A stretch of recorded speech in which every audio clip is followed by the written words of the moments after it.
벌써 옛날 말처럼 들립니다.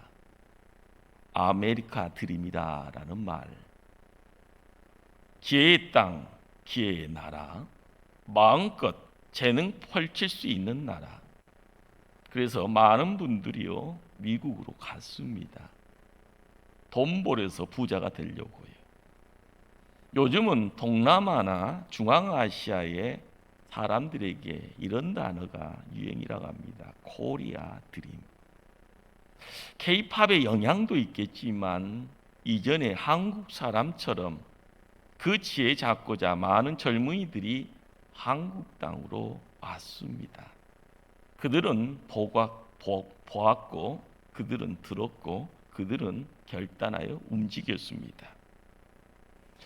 지난주간 9월 10일 금요일의 뉴스였습니다. 미국 서부 캘리포니아주, 오리곤주, 워싱턴주에 걸쳐져 100여 건의 대형 산불이 진행되었다고 합니다. 지금도 진행된다고 하는데 서울 면적의 15배의 면적이 잿더미가 되었다고 합니다. 50만 명의 주민이 집을 버리고 대피했다고 합니다.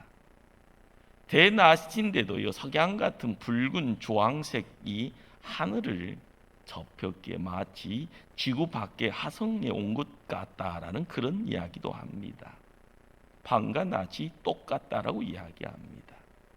마치 지구의 종말에 온 것 같다고도 합니다. 끔찍하다고 이야기합니다. 이곳은 전쟁도 아닌데 전쟁터가 되었다고 합니다. 기후 전문가들이 앞으로 기후 변화로 이런 산불 같은 자연재해가 더 심해질 것이라 경고합니다.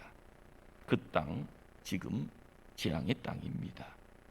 항상 누군가의 동경의 땅이었던 미국 땅의 기후 변화로 대기 오염 경보가, 최악의 스모그 경보가 발휘되고 있습니다.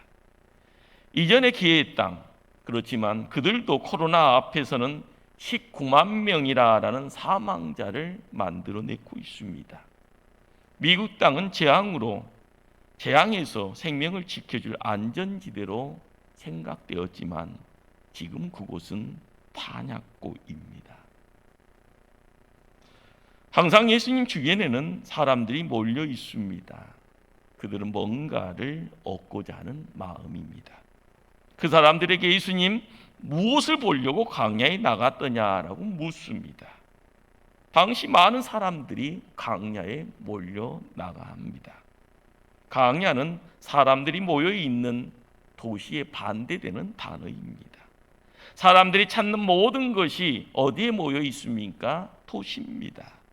사실 광야에는 별로 볼 것이 없습니다. 추울 때는 춥고 더울 때는 덥습니다. 눈에 보여지는 것이요 모래고 바람을 통해서 따가움이 찾아옵니다. 흔들리는 갈대, 잡초들이 전부입니다. 생명이 살 수 없는 그런 척박한 땅이 바로 광야입니다.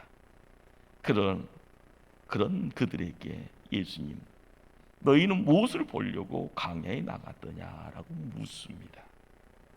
그 당시 사람들이 광야에 몰렸던 이유는 뭘까요? 하나님이 보내신 선지자 세례 요한을 보기 위해서입니다. 세례 요한의 별명이 무엇이었을까요? 광야에서 예치는 자의 소리였습니다. 사람들은 광야에서 예치는 자의 소리를 듣고자 합니다. 그리고 세례 요한을 보고자 합니다. 그래서 광야에 나간 겁니다. 여기서 한 가지 질문이 생깁니다. 예수님 왜 그들에게 이 질문을 던진 것인가라는 겁니다. 의도적이고요. 그리고 결론적으로요. 너희가 만나고 너희가 듣고 너희가 본 광야의 소리를, 그 소리를 주목하라는 겁니다. 사실 광야라는 것은요 힘든 우리네 인생을 표현해주는 단어입니다. 옛날이나 지금이나 애롭고 쓸쓸하고 힘든 삶을 광야에 비유하곤 합니다. 광야라는 이 단어를 히브리어로 찾아가면 미드바르라는 단어를 씁니다. 이 미드바르라는 단어에 여러 뜻이 있는데 거기에 하나님의 말씀이 임한다라는 그런 의미도 있다고 합니다.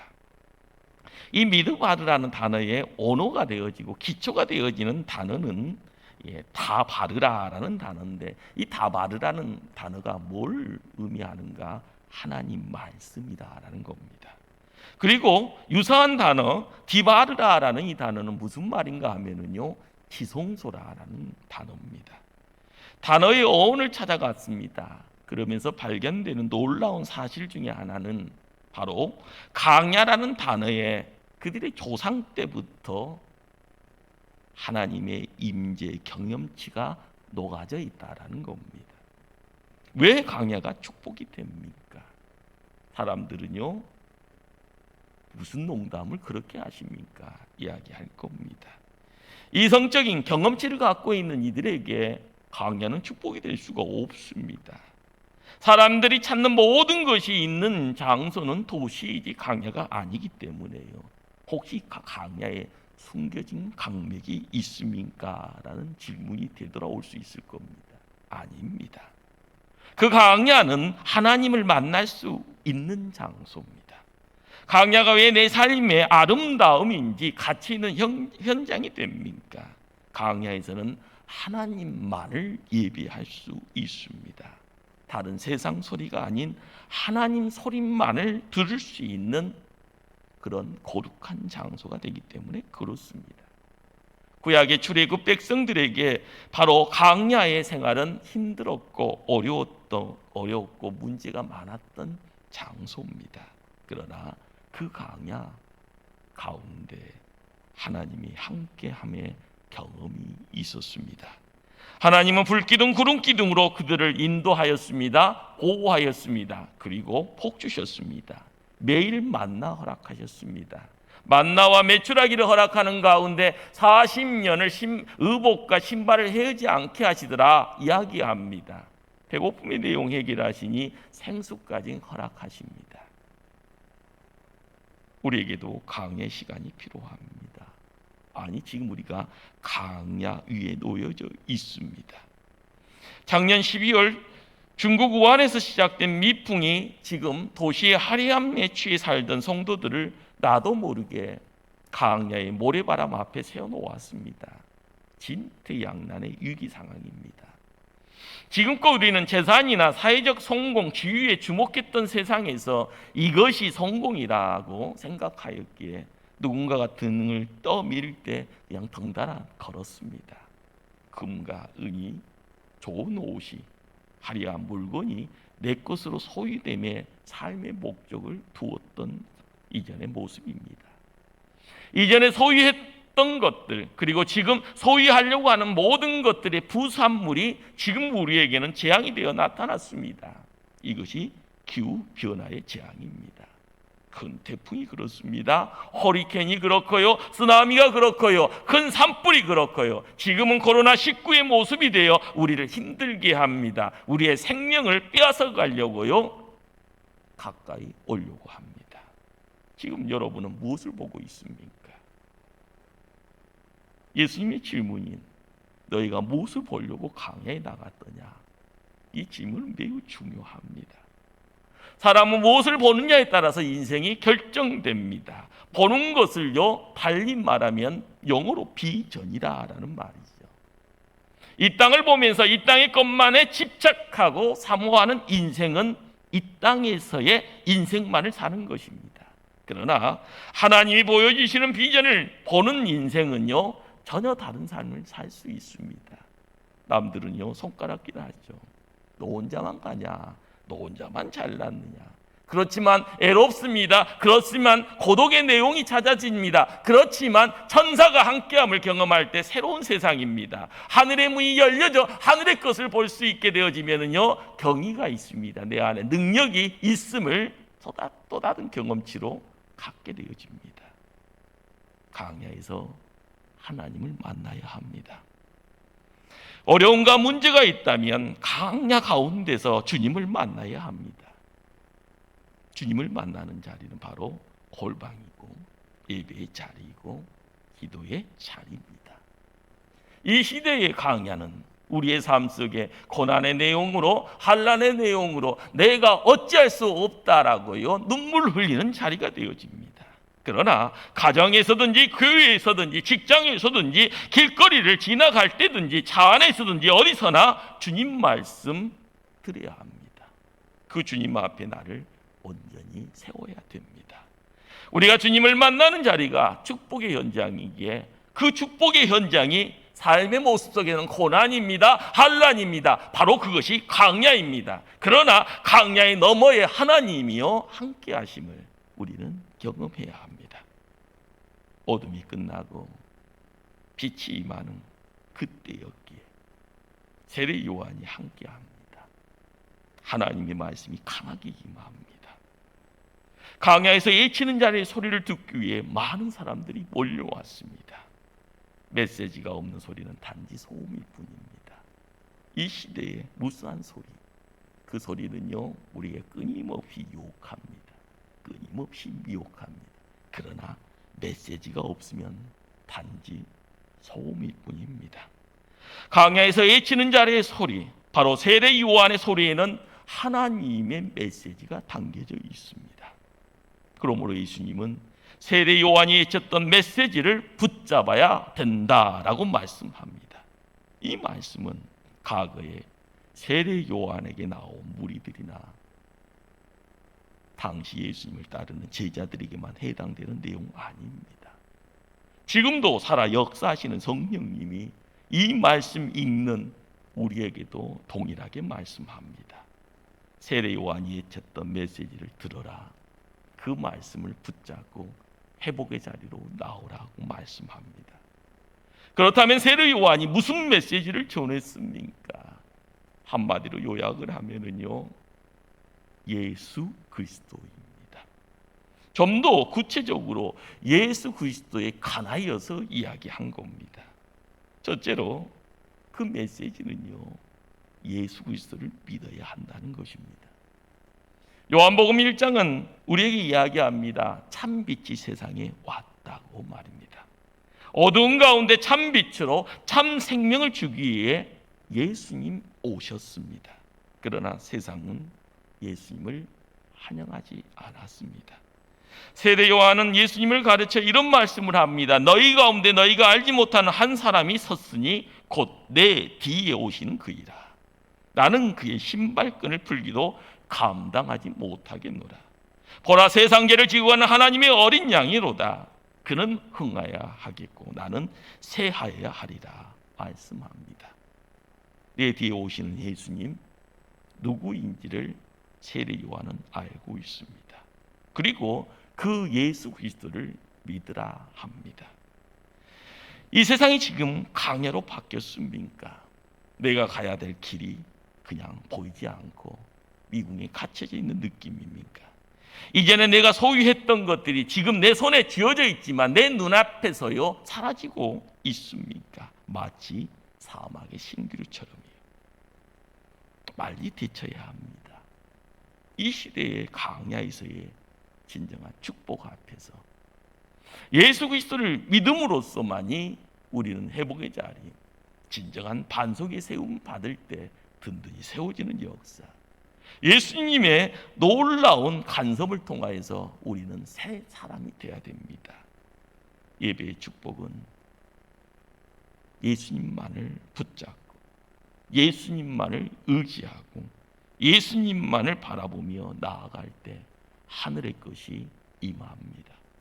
하늘의 것이 내 안에 찾아와 나를 지켜갑니다. 예수님은요 스스로 모습을요 공포하고 말씀합니다.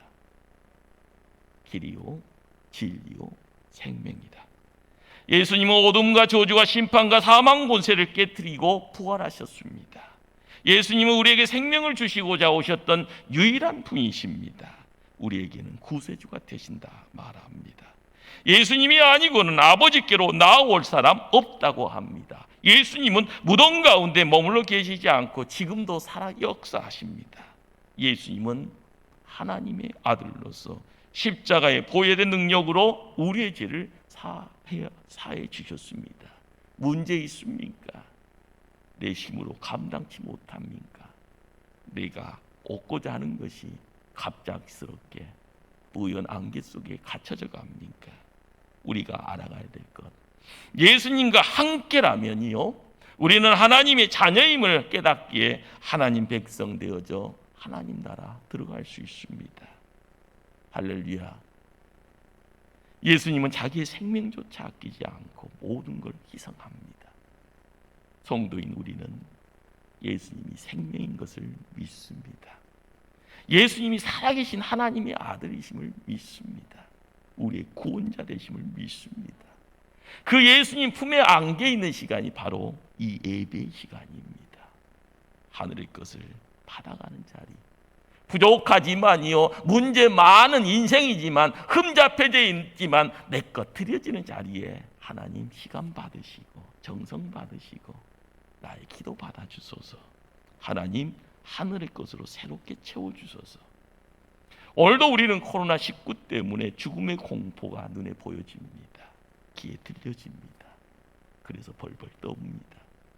지구는요 그대로 있는데 내 몸이 떨고 있습니다. 쓰나미는 멀리 있지만 내 몸이 쓰나미 맞아서 흔들립니다. 우리는 코로나19 때문에 새롭게 지켜야 될 제한들을 갖고 갑니다. 무수한 내면의 갈등이 내 안에서 점점 나를 힘들게 합니다. 눈에 보여지는 육적인 죽음의 공포와 더불어 나는 스스로 가둬놓습니다. 하늘의 양식을 얻고 가야 되는, 하늘의 양식 때문에 살아가야 될 성도들이 영적인 배고픔 앞에서 영적 죽음의 갈림길에 서 있습니다.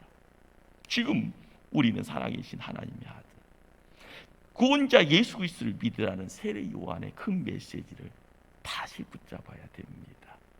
그래야만이 길이 열리기 때문에 그렇습니다. 둘째로 세례 요한의 메시지는 예수님을 믿고자 하는 자는 삶의 주권을 드려야 된다고 강하게 요청합니다. 세례 요한의 아버지는요 제사장입니다. 그것도 대제사장이었습니다. 원래대로 하면 요한은 예루살렘에서 당대의 석학인 가말리엘 문화생으로요 학문의 자리를 지켜야 됩니다. 그리고 나중에 대제사장이 되었을 겁니다. 그런데 어느 날 성령이 그를 강야로 부릅니다. 기도의 자리에 가면 갈수록 강야로 가야 된다는 생각이 더 강해집니다.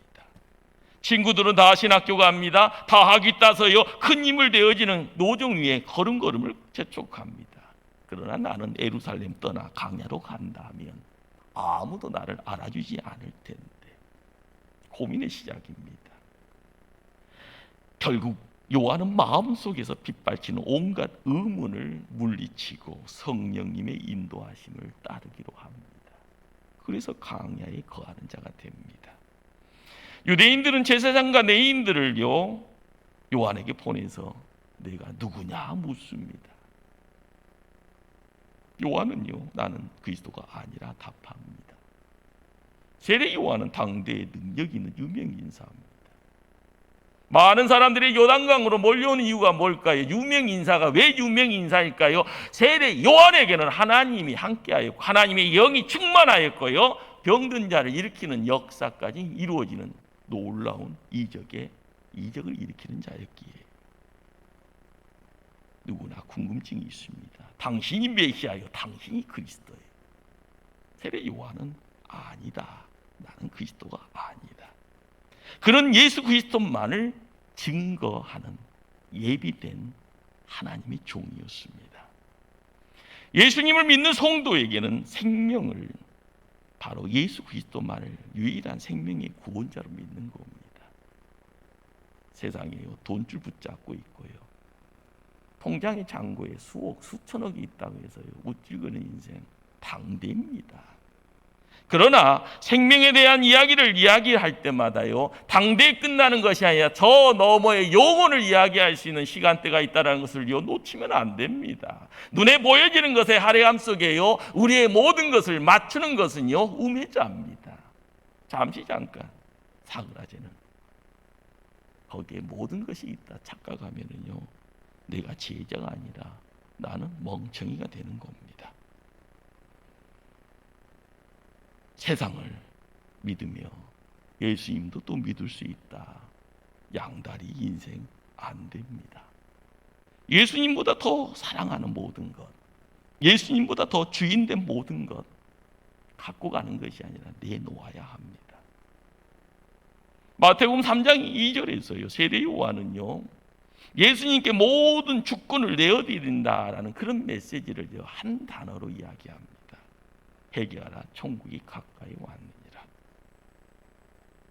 우리의 삶의 자리에요, 회개라라는 것은요, 돌이키는 겁니다. 고쳐가는 겁니다. 내 안에 새로운 것을 담을 수 있도록 마음문을 열어야만이 눈이 열리고 귀가 열리고 가슴이 열리고 세상이 열리는 겁니다.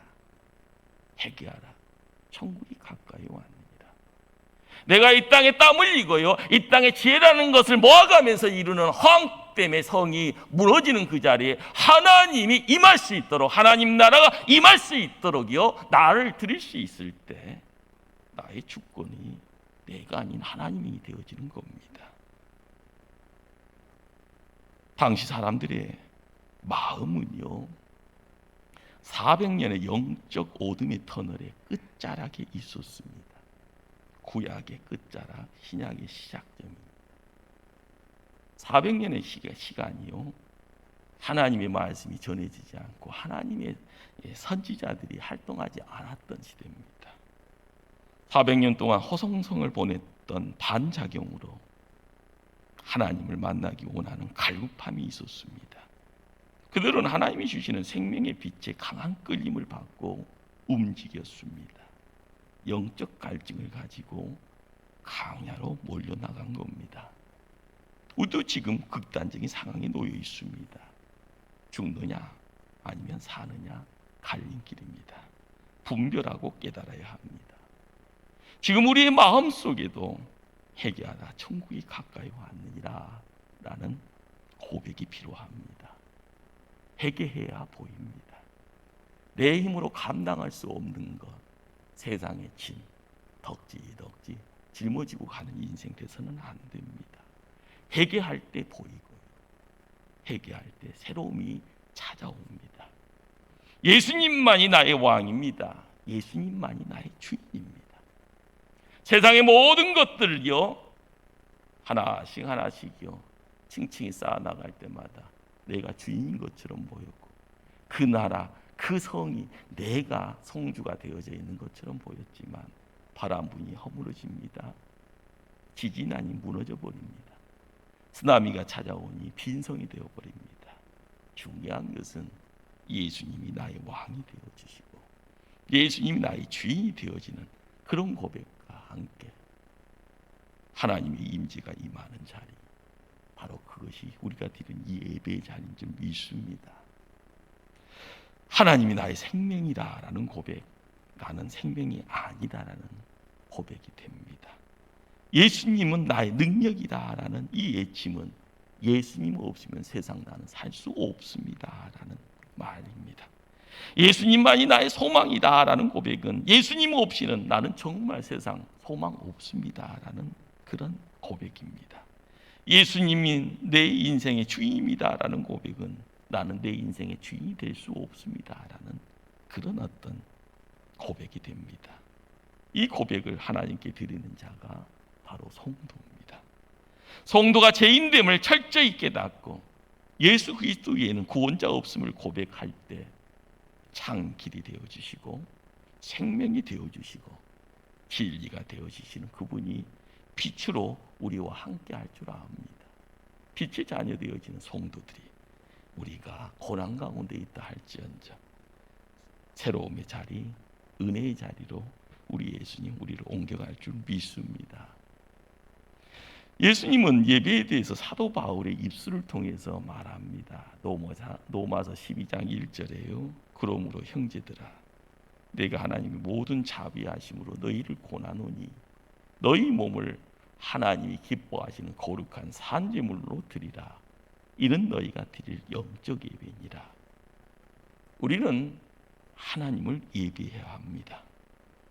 강야에 있다 할지언정 예배해야 됩니다.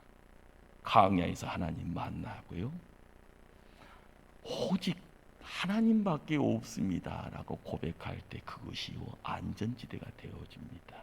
하나님이 책임져 주시고 하나님이 지켜주시고 하나님이 하늘의 복으로 넘치도록 축복해 주셨습니다. 우리가 하나님 섬겨가는데 문제는요, 요즘의 문제가 아니다. 아담 때부터 문제요, 모세 때도 문제요, 아브라함 때도 문제였습니다. 지금 우리의 삶 속에요, 하나님을 하나님됨의 자리로 옮겨가는 데 있어서요, 미혹되어지는 내용들이 있습니다. 유혹하는 소리가 있습니다. 모든 것이 우상입니다. 하나님 생기지 못하면은요, 우리는 우상 숭배 자리로요, 나도 모르게 자리 이동이 되어진다라는 겁니다. 그래서 로마서 12장 2절은요, 참된 예배를 회복하기를 원하는 이들에게요, 너희는 이 세대를 본받지 말고 오직 마음을 새롭게 함으로 변화를 받아 하나님이 선하시고 기뻐하시고 온전한 뜻이 무엇인지 분별하도록 하라 말합니다. 하나님이 종되어지는 것 쉬운 일이 아닌가 봅니다. 분별의 자리, 그 분별의 자리를 지켜갈 때 선하시고 기뻐하시고 온전한 뜻을 알아갈 때 삶의 결론이 새로워지는 겁니다. 분별의 내용이요, 힘듭니다. 누군가야 이놈 하고 외쳐질 때 벌벌 떠는 인생이 아니라 보여지는 시세를 알고요, 판단하고요, 삶을 결정하고 가야 될 길을 바로잡는 것, 하나님이 종이 택해야 될 길인 줄 압니다. 누군가의 몽둥이 들고 와서요, 말 안 들면은요 혼난다 이 소리 듣기 이전에 내 삶을 하나님께 맡기고요, 주권을 하나님께 있음을 고백할 때 하나님 불기둥 구름기둥의 인도함의 자리로 나아가는 것, 거기에 복이 있는 줄 압니다. 요한사도는 요한일서 2장에서 이런 말을 합니다. 이 세상이나 세상에 있는 것들을 사랑하지 말라. 육신의 정욕과 안목의 정욕과 이생의 자랑이니라. 세상의 자랑거리 앞에요, 육신의 정욕과 안목의 정욕과 이생의 자랑이 있다고 이야기를 합니다. 하나님 말씀 붙잡고 가는 게 이렇게 힘듭니까? 세상 살아가면서 우리의 삶 속에 찾아와 있는 육신의 정욕이 내 안에 있게, 안목의 정욕이 내 안에 있게, 이생의 자랑거리가 내 안에 있게 문제가 있는 겁니다. 내가 지인되어져 있는 것이 문제입니다. 내 지인이 예수 그리스도임을 고백하지 아니하면은요, 나는 항상 넘어지는 자가 되는 겁니다. 지금 이 시대가 점점 더 많은 부분에 있어서 육신의 정욕, 안목의 정욕, 이생의 자랑만을 추구하는 이 나라, 이 민족으로 바꿔져 가고 있는가 봅니다. 그러기에 성도는 기도해야 될 때입니다. 하나님의 긍휼을요, 강구해야 합니다. 성경에 등장하는 많은 믿음의 선진들, 나라와 민족을 위해 하나님께 기도했습니다. 그들의 기도를 들으신 하나님이 그 땅을 고치셨습니다. 하나님이 인자와 긍휼, 사랑으로 그 땅을 덮어주셨고 그들의 삶을 돌봐 주셨습니다. 역대하 7장 14절의 말씀입니다. 내 이름으로 일컫는 내 백성이 그들의 악한 길에서 떠나 스스로 낮추고 기도하여 내 얼굴을 찾으면 내가 하늘에서 듣고 그들의 죄를 사하고 그들의 땅을 고칠지라. 내 이름으로 일컫는 내 백성이 누군가요? 이 시대의 성도입니다. 성도의 삶이 중요하지요. 내가 성도이지만 육신의 정욕과 안목의 정욕과 이생의 자랑거리만 찾아간다 하면은요, 성도가 성도인 걸 포기하는 겁니다. 악한 길을 떠나 내 삶의 주인이 하나님임을 고백하고 예수님 앞에 모든 것을 내려놓고 회개해야 합니다. 천국이 가까이 왔느니라. 우리가 우리 죄를 자복하면 하나님은 미쁘시고 의로우사 우리 죄를 사하시며 우리를 모든 불의에서 깨끗하게 하실 것이라. 삶의 자리는요, 거짓과 참의 자리입니다. 거짓을 택하는 자는 거짓에서 패망이 있고 멸망이 있습니다. 참의 자리, 생명의 자리, 빛의 자리에 거하는 자에게는 내가 원치 않는 것까지 하나님이 하늘의 것으로 넘치도록 채워줄 줄 압니다. 이미 예수님 십자가에서 다 이루었다 말씀합니다. 두려워하거나 염려할 필요 없다고 합니다. 그러나 왜 두려워하고 염려합니까? 우리의 삶의 자리에 두려움과 염려의 내용거리 때문에 주님 앞에 나오는 것이 힘듭니까? 우리의 삶을 온전히 주님께 맡겨야 될 줄 압니다. 하나님, 이 시대의 성도의 기도를 통하여 이 나라와 이 민족 지키시고 열방의 모든 국가의 고난의 내용까지 멸하시고 제하시고 새로움을 허락하소서 기도해야 될 줄 압니다. 성경의 주경학자들, 성경을 연구하는 주경학자들이 구속사적이라는 그런 단어를 씁니다. 구원사라는 구원사, 구속사라는 단어를 쓰는데요. 이거 무슨 말인가 하면은 성경이 66권인데 성경이 한 권의 책이라는 겁니다. 이 한 권의 책에서요 하나님의 사랑이, 하나님의 구원이 이야기된다라는 것이죠. 시대를 초월하면서 창세기에서 요한계시록을 통하여 알파 오메가가 되시는 하나님의 그런 계획하심이 성경 안에 있다라고 이야기를 하는 겁니다. 그래서 그것이 구속사적 관점, 성경에서 이야기하는 내용이 이거다라는 것이죠. 세례 요한,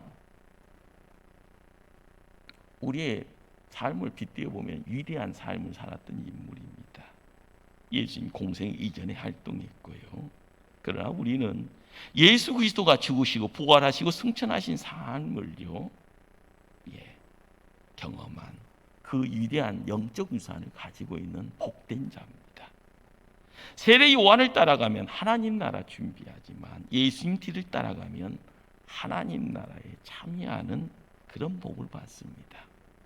우리는 주님의 오심을 준비했던 세례 요한의 삶, 우리의 삶으로 받아들여야 되고 예수 그리스도의 뒤를 쫓아가는 제자의 모습 필요합니다. 광야에 나가서 흔들리는 갈대만 보지 않는 인생 돼야 됩니다. 세례 요한처럼 그 광야에서요 천국을 품고 있었던 그 엄청남의 이야기들이 우리의 삶에 들어와야 됩니다. 예수 그리스도 믿었더니 그분이 우리의 삶의 주권을 주장하시고 우리를 다스려 나갈 때마다 하나님 나라의 백성의 삶이 무엇인지를 실천하는 아름다운 이야기들이 이 시대의 우리의 모습이 되어야 됩니다. 세례 요한 좁은 길을 걸어갔습니다. 메뚜기와 역청 먹고 양떼 털옷 입고 세상 살았다고 합니다. 세상 사람들 손가락질 할 수 있는 그런 대목입니다. 하람의 이야기가 있고요, 거대했던 앙궁의 이야기가 있지만 광야에서 모든 것을 포기한 것처럼 보입니다. 그러나 세례 요한에게는 하나님 나라가 있었다라는 사실입니다. 오늘 예수님 우리에게 너희가 무엇을 보려고 광야에 나갔냐 묻습니다. 주님 오실 날 가까워집니다. 소중한 우리의 삶을 허비하거나 세상에 빼앗기지 말기를 바랍니다. 거룩한 예비자 되어져 드벅드벅 가는 길이 가시밭길, 좁은 문이 눈에 보인다 할지언정 하나님께 영광 돌림에 있어서 먼저 되기를 바랍니다. 힘 있는 하나님 군대 되시기를 바랍니다. 기도하시겠습니다.